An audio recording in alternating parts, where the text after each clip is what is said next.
नमस्कार। आज हम जिस कंपनी की बात करने जा रहे हैं वो है एनवायरो इंफ्रा इंजीनियर्स लिमिटेड, जिसे हम EIEL भी कह सकते हैं। ये एक बहुत ही दिलचस्प कंपनी है क्योंकि ये इंफ्रास्ट्रक्चर और पर्यावरण इन दोनों ही जरूरी क्षेत्रों में काम करती है। तो इस कंपनी को पूरी तरह से समझने के लिए हम इसे 5 हिस्सों में देखेंगे। सबसे पहले जानेंगे कि ये कंपनी करती क्या है, फिर नजर डालेंगे इसके ऑर्डर बुक और प्रोजेक्ट्स पर, देखेंगे कि इसके फाइनेंशियल्स कैसे हैं, कुछ इन्वेस्टमेंट पैरामीटर्स पर भी बात करेंगे और आखिर में सब कुछ समेटकर एक नतीजा निकालेंगे। चलिए सबसे पहले ये समझते हैं कि एनवायरो इंफ्रा इंजीनियर्स असल में किस तरह का काम करती है और बाजार में इसकी जगह कहाँ है। तो देखिए, ये कंपनी 2009 में शुरू हुई थी और इसका मेन फोकस है वाटर ट्रीटमेंट प्लांट्स को डिजाइन करना, बनाना और फिर उनका रखरखाव करना। और ये काम वो ज्यादातर सरकारी संस्थाओं के लिए करती है। और यहाँ एक बहुत ही मजेदार बात है, इनका जो बिजनेस मॉडल है ना, वो सीधा सीधा सरकार के बड़े बड़े मिशन से जुड़ा हुआ है, जैसे कि अमृत, जल जीवन मिशन और नमामि गंगे।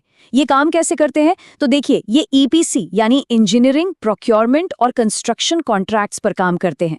मतलब ये सीवेज और वाटर ट्रीटमेंट प्लांट्स बनाते हैं, और सिर्फ 1-2 राज्यों में नहीं, बल्कि गुजरात, राजस्थान, पंजाब, UP और MP जैसे कई राज्यों में एक्टिव हैं। अच्छा, अब बिजनेस तो समझ आ गया। चलिए अब देखते हैं कि कंपनी के पास भविष्य के लिए कितना काम है, यानी कि उसकी ऑर्डर बुक और प्रोजेक्ट पाइपलाइन कैसी है। वाह, देखिए, दिसंबर 2023 तक कंपनी के हाथ में 2341 करोड़ रुपए के ऑर्डर्स थे। ये आंकड़ा इनके 1 साल के रेवेन्यू का लगभग 2.5 गुना से भी ज्यादा है। इससे ये पता चलता है कि आने वाले समय के लिए इनके पास काम की कोई कमी नहीं है। और अगर इस ऑर्डर बुक को और करीब से देखें तो इसमें काफी विविधता है। सबसे बड़ा हिस्सा EPC प्रोजेक्ट्स का है, लेकिन साथ ही जॉइंट वेंचर्स, ऑपरेशंस और मेंटेनेंस यानी ONM और हैम प्रोजेक्ट से भी काम आ रहा है। किसी भी कंस्ट्रक्शन कंपनी के लिए ये बहुत जरूरी होता है कि वो नए कॉन्ट्रैक्ट्स कितनी आसानी से जीत पा रही है। तो यहाँ जो देखने वाली चीज है वो है इनकी टेंडर सक्सेस रेट में जबरदस्त उछाल।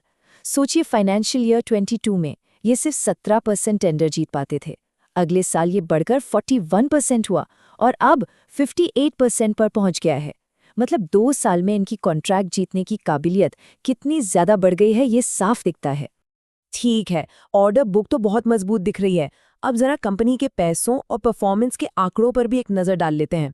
ये नंबर्स काफी कुछ कहते हैं। ROC लगभग 32% और ROE 27% से ज्यादा है, जो बहुत अच्छा माना जाता है।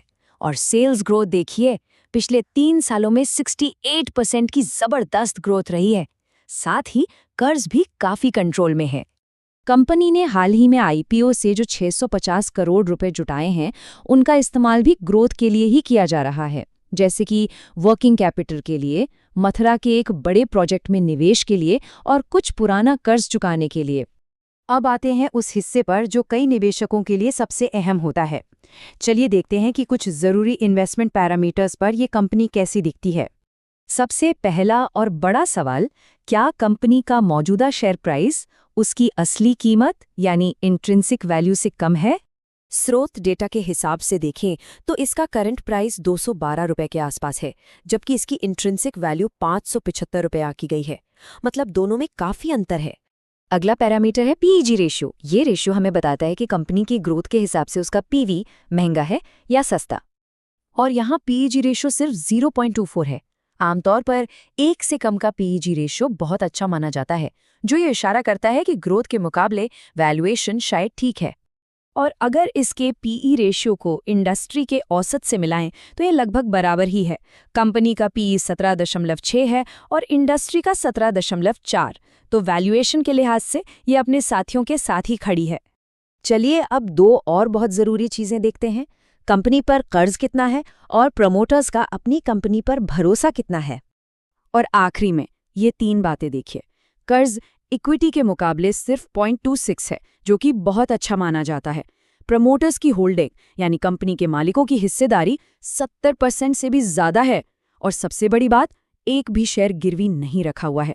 ये तीनों ही चीजें कंपनी के लिए बहुत ही मजबूत और पॉजिटिव साइन है।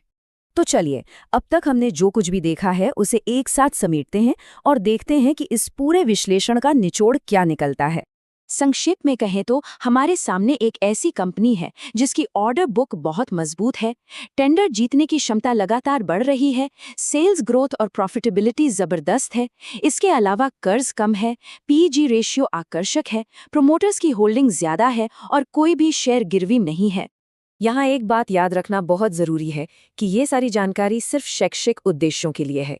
किसी भी तरह का निवेश करने से पहले अपने फाइनेंशियल एडवाइजर से सलाह जरूर लें। तो सब कुछ देखने के बाद एक सवाल मन में जरूर आता है। देखिए, सरकार के बड़े मिशंस के साथ काम करना कंपनी के लिए एक बहुत बड़ी ताकत है, इसमें कोई शक नहीं। लेकिन क्या सरकारी कॉन्ट्रैक्ट्स पर इतनी ज्यादा निर्भरता लंबे समय में एक जोखिम भी बन सकती है? ये एक सोचने वाली बात है।